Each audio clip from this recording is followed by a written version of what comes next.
Assalamualaikum warahmatullahi wabarakatuh. Alhamdulillah, puji syukur kehadirat Allah Ta'ala dan salawat serta salam bagi Rasulullah Muhammad SAW. Apa kabar kawan-kawan semua? Ketemu lagi di video pengantar ilmu hukum untuk materi yang ketiga, yaitu ilmu hukum sebagai sebuah keilmuan. Pada video sebelumnya, kita telah mempelajari bahwa terdapat ragam definisi hukum sesuai dengan perspektif masing-masing ahli hukum. Kemudian kita mendefinisikan hukum berdasarkan unsur-unsur hukum itu sendiri, yakni seperangkat norma yang bersifat mengatur ataupun menetapkan, yang dibuat oleh penguasa, berwujud tertulis maupun tidak tertulis, berlaku universal, bersifat mengikat, memiliki sanksi yang tegas dan dijalankan oleh alat kelengkapannya. Ini definisi hukum yang coba kita rumuskan pada pertemuan yang lalu. Nah, pada kesempatan kali ini, kita akan mengkaji tentang ilmu hukum sebagai sebuah keilmuan dengan tujuan agar kita memahami kulit luar dari ilmu hukum. Ini merupakan kajian pemanasan. Nah, pemahaman ini akan menjadi bekal bagi kita untuk mempelajari pembahasan inti dari ilmu hukum di pertemuan-pertemuan selanjutnya.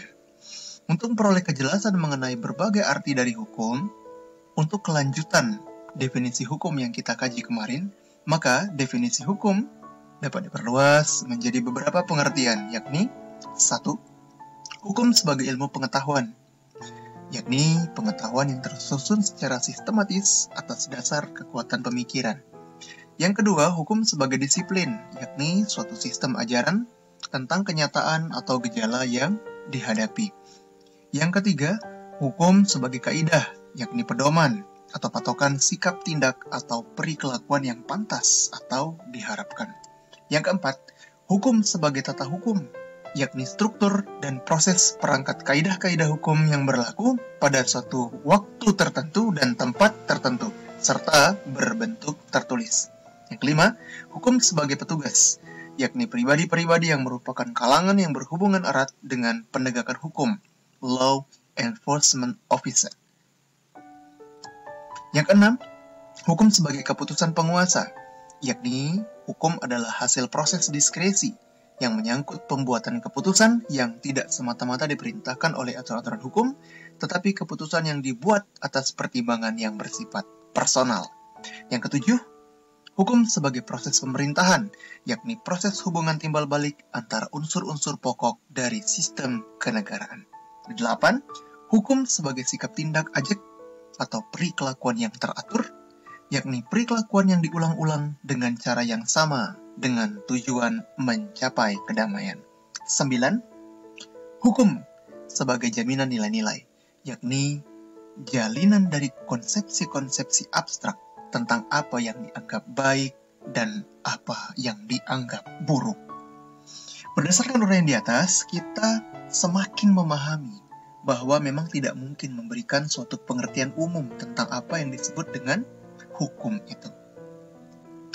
Sekarang kita masuk ke poin B, komponen-komponen hukum.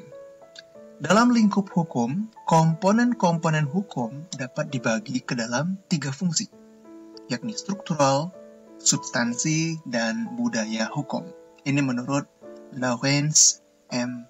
Friedman. Komponen-komponen hukum terbagi 3, struktural, substansi, dan budaya hukum. Struktural itu adalah hukum-hukum, yaitu hukum publik, hukum privat, hukum formil, hukum material, dan lain sebagainya. Ini merupakan pembagian lagi. Kemudian secara substansinya ada in concreto dan in abstracto. Sesuatu hal yang konkret terjadi di lapangan dan sesuatu yang abstrak, yang diharapkan begitu ya. Kemudian budaya hukum, yaitu the living law. Ini adalah pembagian lingkup hukum atau komponen-komponen yang dibagi menjadi 3. Kita lihat satu-satu. Yang pertama, komponen struktural. Komponen struktural adalah komponen yang menjelaskan tentang bagian-bagian sistem hukum yang berfungsi dalam suatu mekanisme kelembagaan, yaitu lembaga-lembaga pembuat undang-undang, pengadilan, dan lembaga-lembaga lain yang memiliki wewenang sebagai penegak dan pelaksana hukum. Hubungan antara lembaga tersebut dapat dijumpai di dalam Undang-Undang Dasar 1945 dan amandemennya. Komponen struktural juga mencakup pembidangan hukum seperti hukum publik, hukum privat, serta hukum material dan hukum formil. Berkenaan dengan penggolongan hukum ini, kita akan kaji di kesempatan yang lain, di pertemuan-pertemuan selanjutnya.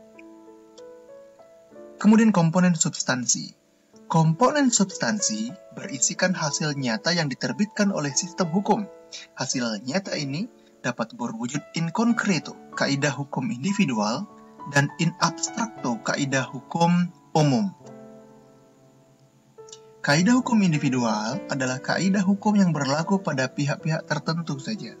Misalnya putusan yang mengikat terdakwa, kebijakan pemerintah terhadap pengusaha, kesepakatan dalam perjanjian yang hanya mengikat para pihak yang melakukan perjanjian, dan lain sebagainya.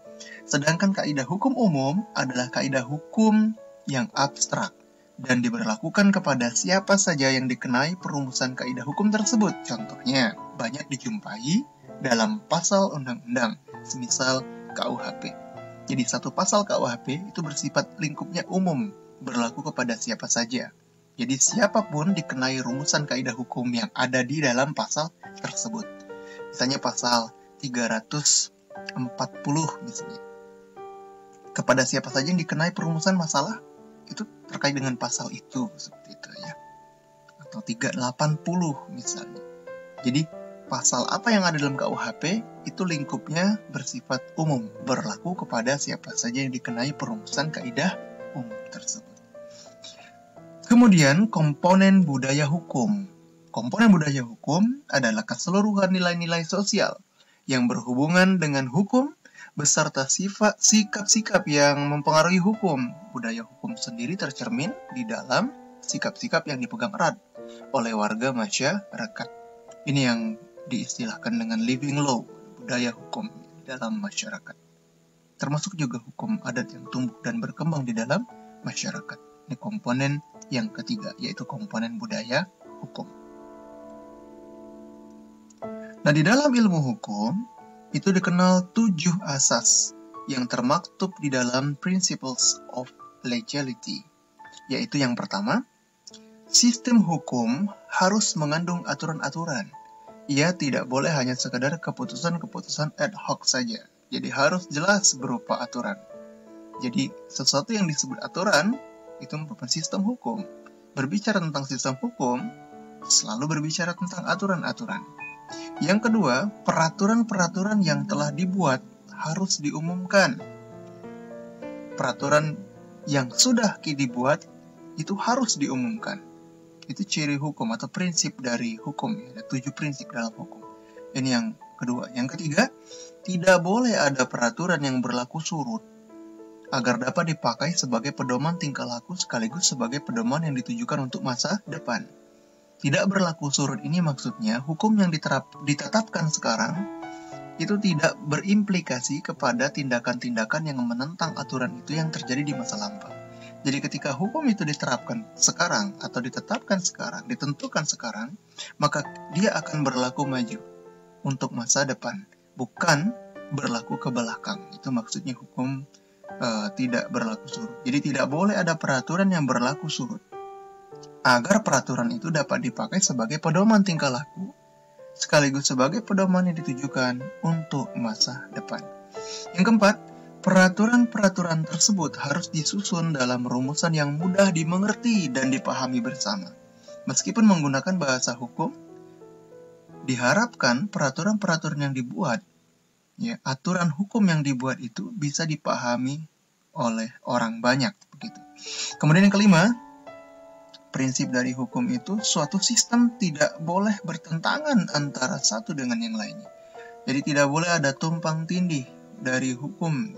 Ada perbedaan versi dari undang-undang satu dan undang-undang yang lainnya, saling bersinggungan dan lain sebagainya. Itu tidak diharapkan ada. Kemudian yang keenam, peraturan tidak boleh mengandung tuntutan yang melebihi dari apa yang dapat dilakukan. Gitu ya.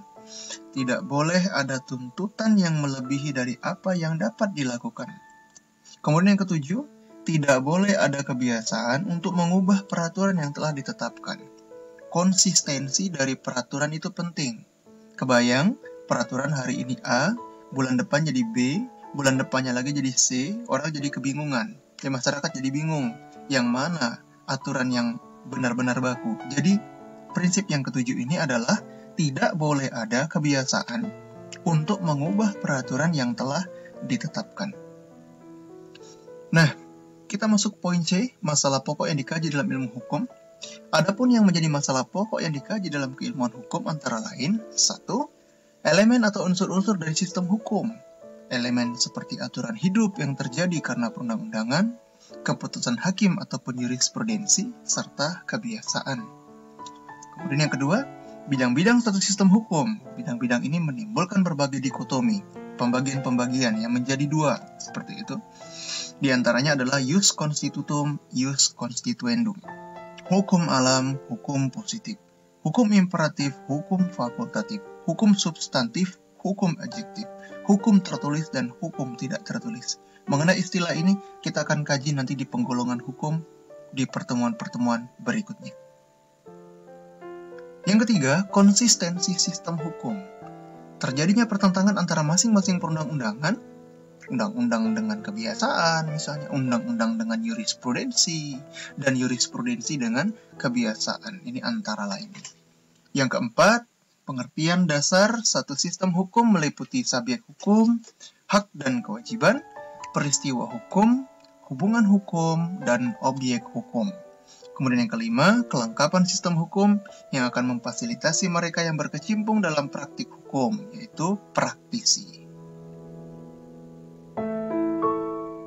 Nah, kita sudah di ujung video, bahwa kesimpulan perkuliahan ketiga hari ini adalah A.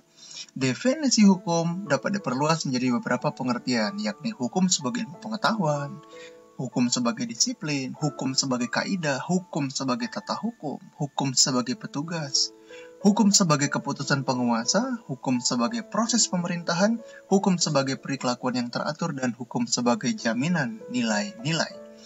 B. Komponen-komponen keilmuan hukum dapat dibagi ke dalam 3 fungsi, yakni struktural, substansi, dan budaya hukum. Kemudian C, di dalam ilmu hukum dikenal 7 asas yang termaktub dalam Principles of Legality. Dan D, terakhir, terdapat beberapa masalah pokok yang dikaji dalam keilmuan hukum, yakni elemen hukum, bidang-bidang sistem hukum, pengertian dasar hukum, konsistensi hukum, dan kelengkapannya. Nah, inilah kesimpulan perkuliahan ketiga. Silahkan disimak kembali, dipelajari, dan didalami. Kita baru di tataran kulit luarnya. Mudah-mudahan di pertemuan-pertemuan berikutnya kita berkesempatan untuk menggali lebih dalam tentang poin-poin yang dibahas dalam perkuliahan hari ini atau video hari ini. Itu saja sharing singkat saya hari ini. Mudah-mudahan bermanfaat bagi kawan-kawan semuanya. Lebih kurangnya mohon maaf. Sekian dan terima kasih. Semoga Allah Ta'ala mengampuni kita semua. Sampai ketemu di video berikutnya. Billahi taufiq wal hidayah. Assalamualaikum warahmatullahi wabarakatuh.